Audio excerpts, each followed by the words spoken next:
سب کو چین آ جاتا ہے، مگر اگر چین کسی کو نہیں آتا تو ماں کو نہیں آتا۔ تو نیچے ایک لائن میں لکھا ہوتا اگر یہ اشتہار بچہ پڑھ رہا ہو اور وہ پلٹ آئے اس سے کچھ نہیں کہا جائے گا۔ سب ناراض ہوتے ہیں مگر ماں کہتی کہ نہیں پلٹ آ، تجھ سے کچھ نہیں کہا جائے گا۔ پیارے اسلامی بھائیوں، ماں کے اندر یہ جذبات جانتے ہو کیوں؟ کیونکہ اس نے اسے جنم دیا ہے۔ اب جس نے جنم دیا ہے اس کی محبت کا یہ حال ہے، تو جس نے خلق کیا ہو، جس نے تخلیق کی ہو، اس کی محبت کا اندازہ کون لگا سکتا ہے؟ بڑے بڑے گنہگاروں کو وہ معاف فرماتا ہے۔ آپ دیکھیں، اور ہماری ناکامیوں کی ایک وجہ یہ بھی ہو سکتی ہے کہ ہم اپنے رب کی طرف رجوع نہیں کر رہے ہیں، اپنی عقلوں سے تو فیصلے کر رہے ہیں کہ ہمیں یہ کرنا چاہیے، ہمیں وہ کرنا چاہیے۔ آؤ میں ایک واقعہ سنا کے اپنی گفتگو کو ختم کروں۔ اب دیکھیں، جنگ قادسیہ کا موقع ہے، حضرت سعد ابن ابی وقاص رضی اللہ تعالیٰ عنہ اسلامی فوج کے سپہ سالار اعظم ہیں۔ اس کے بعد جنگ قادسیہ میں دونوں طرف سے جب صفیں باندھی جا رہی تھیں، دشمن کی بھی صفیں تیار کی جا رہی تھیں، ادھر سعد ابن ابی وقاص بھی اپنے مجاہدوں کو سب بصف لگا رہے تھے۔ اتنے میں کسی نے خبر دی، اے سپہ سالار، فلاں شخص نے جو ہمارے طرف سے فوجی لڑنے کے لیے آیا ہوا ہے، اس شخص نے شراب پی رکھی ہے۔ حضرت سعد ابن ابی وقاص رضی اللہ تعالیٰ عنہ کے کانوں میں جب یہ الفاظ پڑے تو جبکہ لوگوں کی کمی تھی اس وقت، لڑنے والوں کی اس وقت کمی محسوس کی جا رہی تھی جب صفیں باندھی جا رہی تھی، لیکن آپ نے فرمایا کہ اسے باہر نکال دو، اس کے ہاتھوں میں ہتکڑیاں، پیروں میں بیڑیاں ڈال کر اسے خیمے میں لے جایا جائے۔ ایک ٹکڑی کے سپہ سالار نے عرض کی، حضور غلطی ہو گئی، اس سے جوان آدمی ہے، بڑا دلیر ہے، جب لڑتا ہے تو پھر اس کو ہوش نہیں ہوتا، یہ اس انداز سے لڑتا ہے کہ لوگ کھیرے ککڑی کی طرح کٹتے ہوئے نظر آتے ہیں، حضور معاف کر دیجئے، انسان ہے، غلطی ہو گئی، اس وقت ہمیں فوجیوں کی ضرورت ہے، لہٰذا ابھی لوگوں کی تعداد بھی کم ہے، اس کو معاف کر دیا جائے۔ حضرت سعد ابن ابی وقاص رضی اللہ تعالیٰ عنہ پرجلال لہجے میں ارشاد فرماتے ہیں کہ رسول اللہ کا کوئی غلام کبھی طاقت کے بلبوتے پر فتح نہیں حاصل کرتا ہے، نہ اسے یقین ہوتا ہے ہم طاقت کے بلبوتے پر کبھی جیتے ہی نہیں ہیں، نہ تعداد کی بنیاد پر، اس لیے کہ بدر میں ہم 313 تھے، احد میں ہماری تعداد کم تھی، ہر میدان میں ہم کم تھے مگر زیادہ تعداد پہ بھاری ہوئے ہیں، تو ہم کبھی تعداد پر بھروسہ نہیں کرتے بلکہ اپنے رب کی رحمتوں کی برسات پر بھروسہ کرتے ہیں۔ اور ایک شرابی اس میں موجود ہے، شراب پیے ہوئے موجود ہے، تو مجھے اس بات کا خوف ہے کہیں ایسا نہ ہو کہ اس کی وجہ سے میرے رب کی رحمتیں کہیں روٹھ نہ جائیں، لہٰذا اسے وہی کرو جو میرا حکم ہے، یعنی اس کے پیروں میں بیڑیاں ڈال دو اور اسے خیمے میں قید کر دو۔ برادران ملت اسلامیہ، صفیں لگا دی گئیں، گھمسان کی جنگ شروع ہو جاتی ہے۔ سعد ابن ابی وقاص ان دنوں میں بیمار تھے، آپ ایک اونچے ٹیلے پر کھڑے ہو جاتے ہیں اور اونچے ٹیلے پر کھڑے ہو کر بلکہ وہاں آپ کا بستر لگا دیا جاتا ہے، کچھ دیر کھڑے ہو جاتے ہیں، پھر آپ بیٹھ جاتے ہیں اور پوری جنگ کا نقشہ اس اونچے ٹیلے سے ملاحظہ فرما رہے ہیں۔ ادھر حال یہ ہے گھمسان کی جنگ ہو رہی ہے، ادھر ایک دلیر انسان جو کہ اس کو ہاتھوں میں ہتکڑیاں، پیروں میں بیڑیاں ڈال کر خیمے میں ڈال دیا گیا ہے، وہ جنگ کا نقشہ دیکھتا ہے۔ تو جو جس فن کا ماہر ہوتا ہے اس فن کو دکھانے کے لیے اس کے اندر جو جذبات ہوتے ہیں وہ تو وہی شخص جان سکتا ہے۔ وہ بار بار کہتا ہے کہ لوگوں مجھے کھول دو، میں بھی اس جنگ میں حصہ لوں گا، لہٰذا میرے لیے بھی اس میں حصہ لینے کا موقع دیا جائے۔ تو سب کہتے ہوئے گزر جاتے ہیں کہ جناب آپ نے کام ہی ایسا کیا ہے کہ سپہ سالار نے آپ کے پیروں میں بیڑیاں ڈلوا دی ہیں، لہٰذا اب آپ کو کھولنے کی کس کی ہمت ہے؟ جب سپہ سالار سعد ابن ابی وقاص ہی نے آپ کے حکم دیا ہے کہ آپ کے پیروں میں بیڑیاں ڈال کر تمہیں قید کر دیا جائے، وہ گڑ گڑاتا ہے، روتا ہے، مگر کوئی اس کی سننے کو تیار نہیں ہوتا۔ حضرات محترم، ادھر جنگ کا یہ حال ہو گیا کہ مسلمان پسپائی کی طرف بڑھنے لگے، مسلمانوں کی تعداد بھی کم تھی، ادھر ادھر حال یہ تھا کہ دشمن اپنی چال بازیوں کی وجہ سے ہر حربہ استعمال کر رہے تھے، وہ طاقت کا بھی استعمال کر رہے تھے، وہ مال کے لالچ بھی لوگوں کو دے رہے تھے، لوگوں کو اکسا بھی رہے تھے، جوشیلی تقریریں بھی کر رہے تھے۔ برادران ملت اسلامیہ، حال یہ ہوا کہ مسلمانوں کی صفیں ٹوٹنے لگیں۔ کہاں جا رہا ہے متولی صاحب؟ بس تھوڑی دیر میں ختم کر رہا ہوں۔ مسلمانوں کی صفیں ٹوٹنے لگیں۔ ادھر اس کی بے قراری کا حال یہ تھا کہ یہ مسلمانوں کی پسپائی دیکھ نہیں پا رہا تھا، یہ غور کرتا ہے کہ برابر والے خیمے میں کون ہے، تو اسے چلنے پھرنے کی کچھ آواز سنائی دی، تو اس کی سمجھ میں آیا کہ یہ سعد ابن ابی وقاص کا خیمہ ہے، لہٰذا سعد ابن ابی وقاص کی اہلیہ اس خیمے میں ہوں گی، تو وہ ان کو آواز دیتا ہے کہ اے سپہ سالار کی بیوی، ذرا میرے بات بھی کان دھر کر سن لو۔ سپہ سالار کی بیوی کہنے لگتی ہیں پردے سے کہ بتاؤ کیا کہنے چاہتے ہو، اے قیدی کیا ہے تمہاری بات؟ کہا وہی کہہ رہا ہوں جو سب سے کہہ رہا ہوں کہ مجھے کھول دیا جائے، اور میں نے اپنے رب سے توبہ کر لی ہے، میں وعدہ کرتا ہوں کہ آئندہ کبھی نہیں پیوں گا، کبھی شراب کی حالت میں کبھی نہیں آؤں گا، اللہ تبارک و تعالیٰ کی بارگاہ میں نے توبہ کر لی ہے، مجھے کھول دیا جائے۔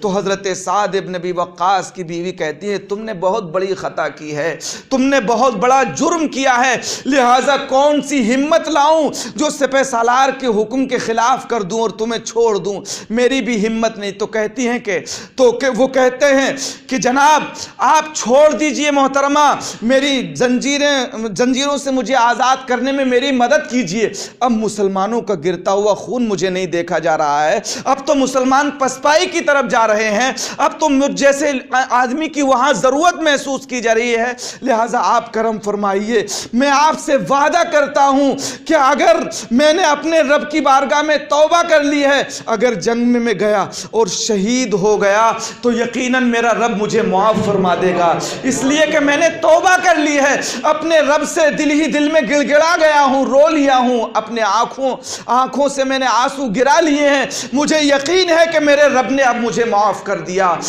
کبھی شراب نہیں پیوں گا، میں آپ سے وعدہ کرتا ہوں۔ اور سنیں، اگر میں واپس آ گیا تو سپہ سالار نیچے ٹیلے سے اتر کر آئیں گے نہیں، اس سے پہلے میں آ کے زنجیریں پہن لوں گا، میں آپ سے وعدہ کرتا ہوں۔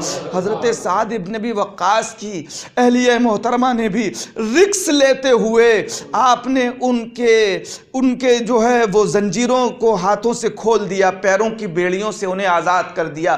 اب یہ شخص جوش و جذبات میں اٹھا، ننگی تلوار لے کے نکلتا ہے، اپنے لیے کوئی خول بھی استعمال نہیں کرتا ہے، کوئی ڈھال بھی اس کے پاس نہیں ہوتی ہے، اس لیے جنگی ساز و سامان کے بغیر ہی وہ میدان میں اترتا ہے، اور پھر جب وہ لڑتا ہے تو اتنی بے جگری سے لڑتا ہے کہ جس کفار کی جس صف کی طرف رخ کرتا ہے وہ دوڑتے ہوئے نظر آتے ہیں، بھاگتے ہوئے نظر آتے ہیں، ایسا لگتا تھا کہ کوئی شیر کسی بھیڑ کے ریوڑ میں پہنچ گیا ہے اور بھیڑوں میں بھگدڑ مچ گئی ہے۔ حضرات حال یہ تھا، اب تک تو ایسا لگتا تھا کہ مسلمان شکست کھا جائیں گے، مگر اب تو کفار کو بھاگنے کے لیے جگہ نہیں مل رہی تھی، اتنی بے جگری سے لڑ رہا تھا۔ حضرت سعد ابن ابی وقاص نے تمام جنگ کا نقشہ ملاحظہ فرما رہے تھے۔ حضرت سعد ابن ابی وقاص نے جب ایک نوجوان کو اس انداز سے لڑتے ہوئے دیکھا کہ وہ جدھر جاتا ہے کفار کے سر کھیڑے اور ککڑی کی طرح کاٹتا چلا جاتا ہے، سعد ابن ابی وقاص اپنے رب کی بارگاہ میں سجدے میں گر جاتے ہیں وہیں، کیونکہ انہیں احساس ہو چکا تھا کہ اب ایسا لگتا ہے کہ شکست ہو جائے گی، مسلمان پیٹ دکھا سکتے ہیں۔ پیارے اسلامی بھائیوں، جب مسلمانوں کی جیت ہوتے ہوئے دیکھی تو سعد ابن ابی وقاص بارگاہ مولا میں سجدے میں گر جاتے اور عرض کرتے پروردگار، اگر تیری بارگاہ کا بھیجا ہوا یہ کوئی فرشتہ نہیں ہے تو میں وعدہ کرتا ہوں کہ اپنی قیمتی تلوار اس کو میں نذر کروں گا۔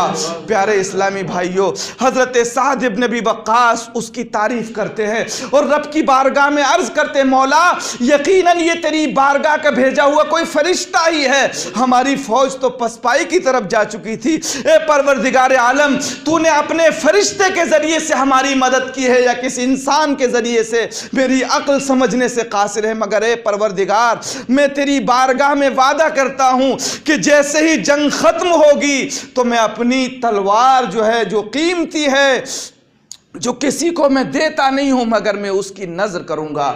پیارے اسلامی بھائیوں، جنگ کو مسلمان جیت لیتے ہیں۔ سعد بن ابی وقاص بوڑھے تھے، ضعیف تھے، اتر کے آتے ہیں اور اس نوجوان کو تلاش کرنے لگتے ہیں۔ میدان کی طرف دیکھا تو وہ نظر نہیں آ رہا ہے۔ حضرت سعد بن ابی وقاص لوگوں سے پوچھتے ہیں کہ کون تھا وہ نوجوان۔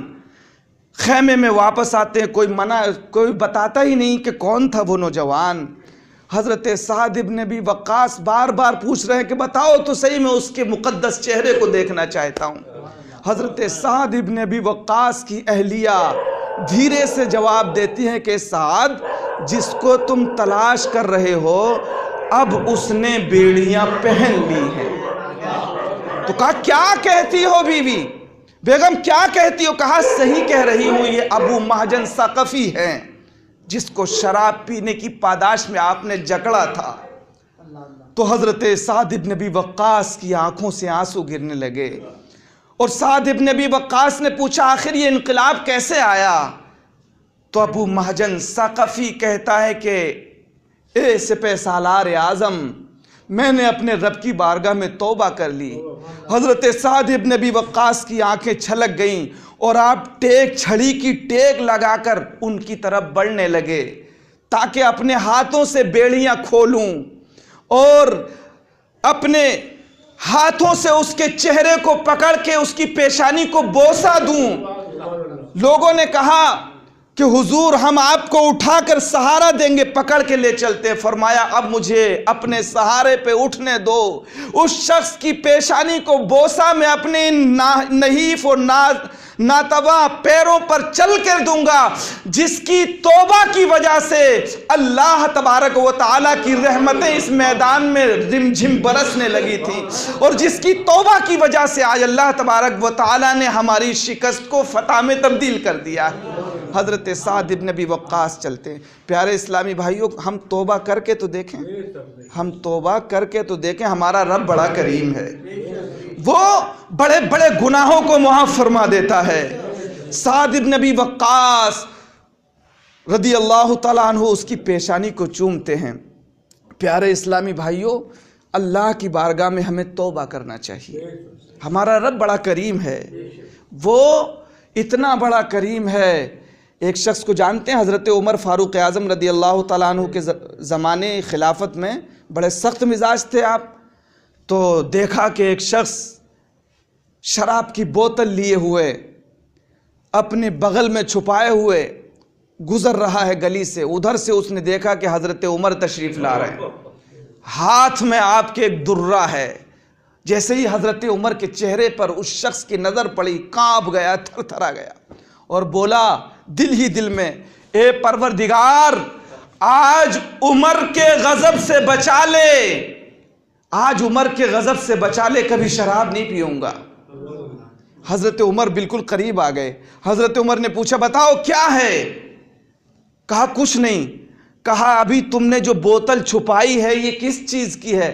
تو کہنے لگتا ہے حضور اس میں دودھ ہے، ایک روایت میں کہ سرکہ ہے۔ تو کہ دکھاؤ۔ جب دکھائی تو اللہ کا کرم دیکھو کہ اس میں دودھ ہی موجود تھا۔ تو جب بندہ توبہ کرتا ہے تو جو نہ ہونے والی چیز ہے وہ بھی ہو جاتی ہے۔ آج ہم بہت سی عقلوں کا استعمال کر رہے ہیں، سب کچھ کر رہے ہیں، مگر ہم اپنے رب کی طرف نہیں پلٹ رہے ہیں۔ یہ عذاب آ رہے ہیں کہ فلاں مر جائے، فلاں یہ ہو جائے، فلاں یہ ہو جائے، آ جائے گا، بشرطے کہ تو اپنے رب کی طرف پلٹ کے تو دیکھ۔ حکومت دینے والا بھی وہی ہے اور لینے والا بھی وہی ہے۔ یہ ہم پر عذاب ہے، عذاب ہے، اور اللہ ہی عذاب اگر دور کرے گا تو ہوگا، ورنہ آپ کی عقلیں، آپ کے علم، آپ کے ہنر کچھ نہیں کر سکتے ہیں۔ حضرت صدیق اکبر کے بارے میں نے کسی روایت میں پڑھا ہے، حضرت صدیق اکبر رضی اللہ تعالیٰ عنہ کسی کو جنازے کو پڑھانے کے لیے گئے تو اس میں ایک بہت بڑا اژدہا لپٹا ہوا تھا جنازے پہ۔ تو آپ نے کہا اس کو مارو، اس کو ہٹاؤ۔ جب لوگوں نے اسے مارنے کی کوشش کی تو اس نے دعا کی پروردگار مجھے زبان فصیح دے تاکہ میں حضرت ابو بکر کو بتا سکوں۔ اللہ نے اس کو زبان عطا فرمائی۔